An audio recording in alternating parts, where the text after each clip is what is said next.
সে একজনকে হত্যা করে নাই, সে কেমন যেন সব মানুষকে হত্যা করে ফেলেছে। এত বড় হত্যাকাণ্ড সংগঠিত হবার পরে আমরা তৃতীয় পক্ষ নীরব থাকতে পারি নাই।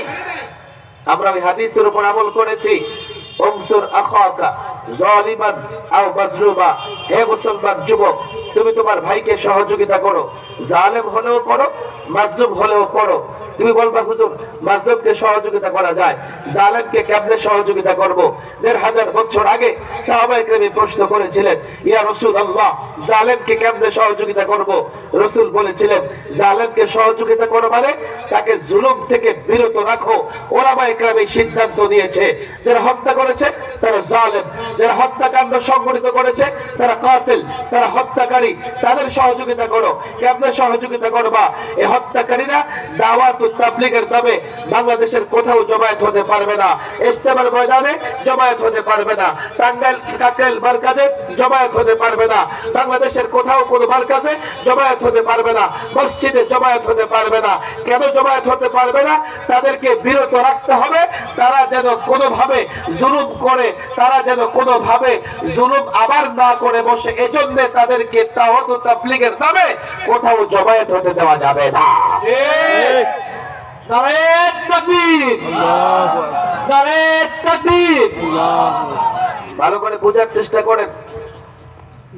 হ্যাঁ, সাধারণ দাওয়াত ও তাবলীগের সাথী যারা আছেন, আমি তাদের বলি, উলামাদের জামাতের সঙ্গে যুক্ত হয়ে দাওয়াত ও তাবলীগের কাজ করেন, খুনিদের সঙ্গ দিয়েন না। যারা খুন করেছে কোরআন তাদের শাস্তি বর্ণনা করে দিয়েছে, যারা খুন করেছে প্রচলিত আইনেও তাদের শাস্তি হবে, তারা বাঁচতে পারবে না। একজন মানুষ দাওয়াত ও তাবলীগের কাজ একটা নিরীহ কাজ। কেউ বকা দিলে পাল্টা বকা দেয় না, কেউ যদি হাত তোলে পাল্টা হাত তোলে না। এমন একটা কাজে যারা রক্ত জড়িয়েছে তারা দাওয়াত ও তাবলীগের কল্যাণ নয়, দাওয়াত ও তাবলীগের কাজকে নষ্ট করতে চায়। কথা ঠিক না বেঠিক? রাজনৈতিক বিষয়ে ওলামায়ে কেরাম মীমাংসা করবে, কিন্তু এই জাতি মীমাংসা হবে না।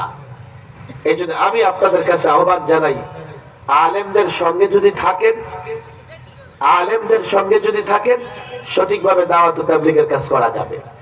আলেমদের সঙ্গে যদি থাকেন রাজনীতি করে কল্যাণ হবে, রাষ্ট্র হেফাজত করা যাবে, ইসলাম হেফাজত করা যাবে।